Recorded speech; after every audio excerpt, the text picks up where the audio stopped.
क्या आप कभी हार के मौसम का सामना कर चुके हैं? एक ऐसा समय जब जिस पर आप भरोसा कर रहे थे, वह आपके सामने ढहता हुआ प्रतीत हुआ। शायद ऐसा लगा कि जिन सपनों का आपने निर्माण किया था, वे अचानक आपकी पहुंच से बाहर हो गए, या जिन लोगों पर आप निर्भर थे, वे अब वहां नहीं थे।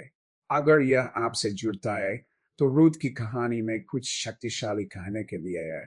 यह दर्शाती है कि हमारे सबसे अंधेरे क्षणों में भी भगवान की योजना अभी भी खुल रही है, अक्सर ऐसे तरीकों से जिन्हें हम अभी तक देख नहीं सकते। आज हम रूथ की अद्भुत यात्रा की शुरुआत करते हैं, एक कहानी जो वफादारी, प्रेम और मोक्ष से बुनी गई है। यह एक याद दिलाने वाला संदेश है कि जब भी जीवन अनिश्चय महसूस हो, भगवान अभी भी कार्यरत है। इस एपिसोड में हम रूथ के साहसी निर्णय पर ध्यान केंद्रित करेंगे, एक ऐसा विकल्प जिसने उसकी किस्मत को हमेशा के लिए बदल दिया। रूथ की कहानी दिल के दर्द से शुरू होती है। नाओमी, उसकी सास, ग्रीफ का एक कठिन दौर का सामना कर रही थी। मोआब में रहते हुए नाओमी के पति का दुखद रूप से निधन हो गया, लेकिन दुख यही खत्म नहीं हुआ। नाओमी के दोनों बेटे भी मर गए, जिससे वह विधवा और अपने बच्चों के बिना रह गई।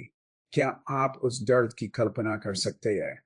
एक ऐसे समय में जब परिवार और समुदाय जीवन के लिए आवश्यक थे, नाओमी अचानक अकेली, दिल टूटे और अपने भविष्य के बारे में अनिश्चित महसूस करने लगी।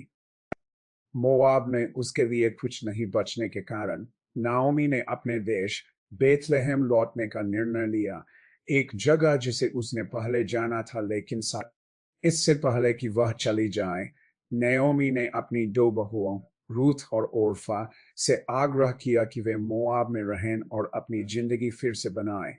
अपने परिवारों के पास वापस जाओ, उसने विनती की।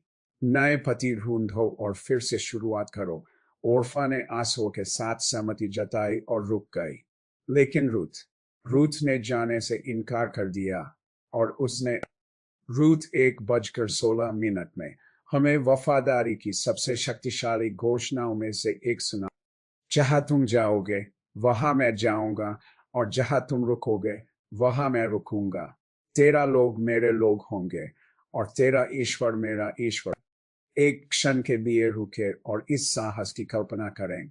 रूथ केवल नाओमी की थोड़ी मदद करने के लिए सहमत नहीं हो रही थी, वह एक आजीवन रूथ ने अपने मातृभूमि, अपने परिवार, अपनी संस्कृति और यहाँ तक कि अपने भगवानों को पीछे छोड़कर नाओमी का अनुसरण करने का निर्णय लिया, एक अनिश्चित भविष्य की ओर, एक ऐसे भगवान पर विश्वास करते हुए।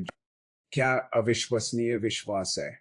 रूथ के पास सुरक्षा की कोई गारंटी नहीं थी, नहीं यह सुनिश्चित था कि जीवन बेहतर होगा, फिर भी उसका दिल जानता था कि यह सही रास्ता था। प्रेम, वफादारी और विश्वास। रूथ की कहानी हमें याद दिलाती है कि सच्चा वफादारी अक्सर बलिदान की मांग करती है। यह फेथ में कदम रखने की आवश्यकता होती है, यहाँ तक कि जब आगे का। फिर भी जो रूथ नहीं जानती थी, जिसे वह उस क्षण देख नहीं सकती थी, वह यह था कि भगवान पहले से ही उसे ऐसे तरीकों से आशीर्वाद देने की तैयारी कर रहे थे जिनकी उसने कभी। उसकी निष्ठा नाओमी के प्रति केवल परिवार के बारे में नहीं थी, यह भगवान की महान योजना का एक हिस्सा था, जिससे न केवल उसके जीवन में बल्कि आने वाली पीढ़ियों में भी वास्तव में रूथ का रहने का निर्णय अंत उसे उसी परिवार की पीआई का हिस्सा बना देगा जो यीशु मसीह संसार के उद्धारकर्ता को लाया। क्या यह अद्भुत नहीं है? निष्ठा का एक साहसी कार्य भगवान की अंतिम उद्धार योजना में। शायद आज आप रूथ की तरह महसूस कर रहे हैं, अनिश्चितता का सामना करते हुए, सोचते हुए कि जो चुनाव आप कर रहे हैं वे आशा या दिल टूटने की ओर ले जाएंगे। शायद आप एक ऐसे मौसम में है जहां आगे का रास्ता अज्ञात लगता है। रूथ की कहानी हमें इस सत्य की याद दिलाती है, जब जीवन अनिश्चित लगता है, तब भी भगवान काम कर रहा है। जब आप यह नहीं देख पा रहे हैं कि आगे क्या है, क्या आपने कभी रूथ की तरह एक क्षण का सामना किया है, अनिश्चित कि आगे क्या है, लेकिन भगवान पर विश्वास करते हुए कि वह आपको मार्गदर्शन करेगा। यदि ऐसा है तो मैं आपकी कहानी सुनना चाहूंगा। नीचे एक टिप्पणी छोड़ें और साझा करें कि आपने अपने जीवन में भगवान वफादारी को कैसे देखा है। और अगले एपिसोड के लिए बने रहना न भूलें जब हम रूथ की यात्रा को जारी रखते हैं। एक कहानी जो दिखाती है कि भगवान का अप्रत्याशित आशीर्वाद हमारे सबसे बड़े साहस और विश्वास के कार्यों से आ सकता है।